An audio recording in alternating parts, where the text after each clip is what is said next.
আসসালামু আলাইকুম।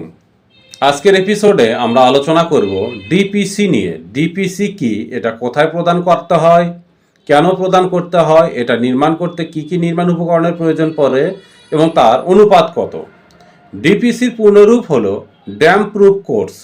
এটা আর্দ্রতা প্রতিরোধ করার জন্য সাধারণত ফ্লোর লেভেলে ব্যবহার করা হয়ে থাকে। এটা নির্মাণ করার জন্য যে নির্মাণ উপকরণ ব্যবহার করা হয় তার অনুপাত হলো 1/3 মানে 1 ভাগ সিমেন্ট, তো 1.5 ভাগ বালি এবং 3 ভাগ হচ্ছে হলো পোয়া বা পাথরকুচি। আর এর সঙ্গে আরও একটি উপাদান পানিরোধী হিসেবে ব্যবহার করা হয়, তার নাম হলো পাডলো।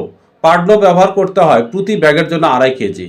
এই পাডলো সাধারণত আমরা অনেকেই ব্যবহার করি না, তবে আমি বলবো যে অবশ্যই আপনারা পাডলো ব্যবহার করবেন, তাহলে আপনার ডিপিসিটা আরও উন্নত মানের হবে এবং এটা আরও বেশি পানি নিরোধক হবে। এটা আপনার কাঠামোকে লোনা ধরা হাত হতে অনেকাংশে নিরাপদ রাখবে। তো আজকের আলোচনা এটুকুই ছিল। আপনারা ভালো থাকবেন, সুস্থ থাকবেন, আমার জন্য দোয়া করবেন। আসসালামু আলাইকুম।